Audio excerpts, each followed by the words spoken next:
Mode Global Holdings, the fintech behind the digital banking app, had a successful IPO last week, valuing the business at £40 million on the main market, raising £7.5 million in the IPO. It was set up by the entrepreneur, Jonathan Rowland, who joins us now. Jonathan, welcome. It's good to talk to you. You said at the time that it was an oversubscribed listing, well supported by existing shareholders. You also said you had new investors coming on board. How much of the support do you think was given by the fact that you are pretty much a first mover in this market, being the first to list, I believe, such a business on the market here in London, like that you're presenting to investors? Well, I think that was very important in terms of investor interest. Being the first person to list a company that had, Bitcoin payments alongside a normal traditional business that does everything that we want it to do was very important for shareholders and investors who were looking at this company. It was also valued in a way that was able to give people access to something that wasn't valued in the billions and only available to private investment or private equity sort of investors. So we think it's been a good idea to list the company rather than remain private. Yeah, explain what you're doing here. Explain the business model that you're presenting. Thanks, Jeremy. So we are what we call a UK digital banking disruptor. If you take the credit crisis of 08, 09, a number of sort of challenger banks or challenger companies came out of the woodwork to basically take advantage of the change in regulation. We are saying that we're the next iteration of that. We've watched 10 years of challenger banks being formed, and the business models don't seem to have that much traction yet. They don't seem to have the ability to define where the revenue and the profit is going to come from.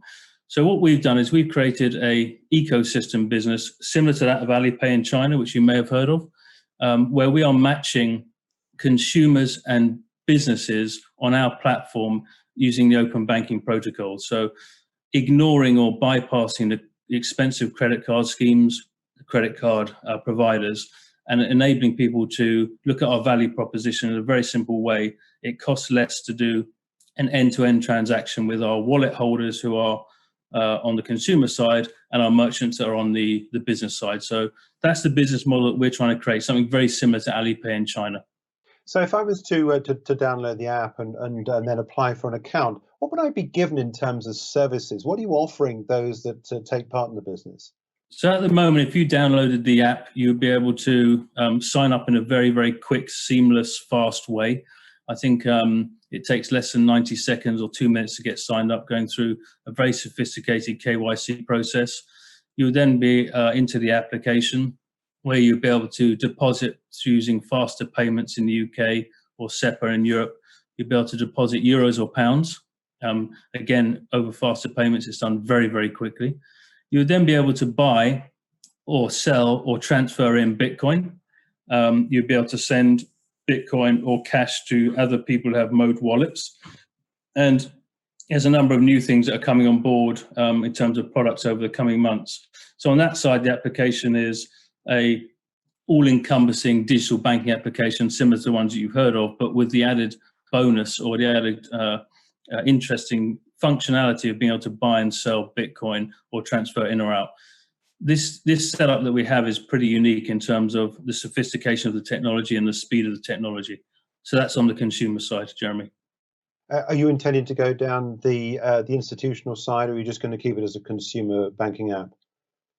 I always get, throughout my career, I've always been dragged to the business-to-business institutional side, because if it's done right, then you do have the opportunity to use much bigger volumes. At the moment, we're going to keep it very, very consumer focused, but we are getting contacted by big institutions in the UK, or just generally companies that want to hold some sort of Bitcoin on their balance sheet. Like you may have seen, Square in the US did that recently, and a company called MicroStrategy, something that we're going to do too. We intend to use some of our cash reserves to buy Bitcoin and hold them in our treasury. So I think the answer to your question is, if we have enough demand and the opportunity to do institutional advisory or assistance, we will do it. But at the moment, the consumer market is where we are. That's an interesting point, actually. If you're going to go down the trading side, which effectively is what you're trying to do, I suspect, because if you're going to be holding Bitcoin, you then expose the company, obviously, to risk. Before we get onto the trading side, I noticed from your recent release results that your expenses are growing, which has given rise to this recently published widening loss. As a growing company, what do you say to shareholders about this increasing cost base? What are your intentions with regard hiring new staff, engaging with new technology, and of course spending money that might otherwise be used in other areas of the business? What's the accounting strategy, if you like, and what are your expectations in terms of expenditure? So, as we all know and we've seen, the main cost to building these businesses today are people, and less so technology. So we have a plan to scale up the business in terms of employees. We're about 34 right now, and that should rise to 50 or 60 over the coming year. With that, there's going to be cost increase. Our cost compared to any metric on any competitor you want to compare us to is very low. That's not a reason to run a business. My way of doing business over the 25, 26 years I've been involved in starting companies and investing in companies is that unless we see some sort of clear roadmap towards revenue and profitability, there's no point in doing this sort of business, because otherwise you just become a cash drain, which is not something we're interested in. So we were careful to raise an amount of money that could see us through to some sort of clear path to profitability or break even, and that might mean that we don't grow as fast as we wanted to, but we're very careful in the days of COVID and the situation the economy's in to make sure that we do have a plan, and a very robust plan, to get to break even and profitability. But it's going to come with an increase in cost, because we've done everything on a very, very low budget over the last few years. We've built a payments and neo-banking application for less than $5 million, which I don't think anyone can say they've done in the industry. So carefully cautious. Costs are always on my mind. We don't waste any money, and we have a clear path to break even. With that clear path to break even, do you have a date in mind? I know it's very difficult, and I'm not going to pin you down here, but I understand that presumably you do have some sort of idea as to sort of time it's going to take. Yeah, I mean, we have been not publicly talking about our assumptions or our revenue assumptions, but we believe, having talked to the investors who came in at the IPO, and they obviously asked the question, when are we going to make money? When's this going to be profitable? We think by the end of year 3, and if we take year 1 starting January 21, that by the end of year 3, we will be in a place to be profitable. However, there's so many opportunities right now that it would not be misplaced for me to say that if opportunities came up and we needed to acquire, which we are looking at acquiring things as well, some things that have been on our radar for a while, or we wanted to move faster, that date might be pushed out, but it would be pushed out with a very clear plan while it's being pushed out. What about going back to this point about Bitcoin, holding treasury, some of your balance sheet in Bitcoin? What sort of money are you setting aside for that? Obviously we're being very prudent. We approved at a board level last week that we would invest up to 10% of our free cash reserves into Bitcoin over a period of time, and using certain parameters to buy and hold, and making sure it's secure. So up to 10% of our free cash reserves for now is what we're prepared to invest in Bitcoin. Would you have a team that is actively going to be trading the Bitcoin market? I'm thinking of the wild moves that we've seen in the past. I mean, if it races to a level you think is overboard, would you be into selling? Are you into the trading business? Are you setting aside expectations, including revenue from trading? I don't think getting involved in Bitcoin trading is where we want to be at all. This is purely a treasury decision. We think it's relatively low risk. So we're not going to get involved in buying and selling if it ticks up 10% or down 10%. My view on Bitcoin as an asset class is we're at the beginning of something that's going to be revolutionary to the world economies, to the world monetary systems. I believe that the value of Bitcoin will go up by considerable multiples from here. And as long as we don't need the capital or the cash for the business, then we're happy to hold it in Bitcoin. If it fluctuates up and down, we don't make a decision on that basis. We make a long-term decision. What do you say to those people that are excited about other areas of the digital market? I mean, what is your exposure, for example, to Ether or Litecoin or some of the other big headline digital currencies that are around? And of course, there's lots coming on all the time. Yeah, we don't get involved in anything other than Bitcoin. That is our horse that we're backing. I don't believe there will be anything that's out there today, with the exception of maybe Ether, anything that will become anything that is a global change to the way we do things. I think Bitcoin will be that number one cryptocurrency. I think some countries might decide to have a currency of their own, a digital currency of their own, but we don't see speculating, advising, being involved in many of these other cryptocurrencies as core to our business, and we don't have any plans to get involved in anything other than Bitcoin. Just one final question. What is your client base at the moment? Do you release numbers, and what are your targets if you do? We don't release numbers, but on the consumer side, we're certainly in the tens of thousands of customers. Jeremy, this is with zero marketing budget. So we have not spent any money on marketing up until today. Part of the money we raise will be used for marketing now, which obviously should increase that number considerably.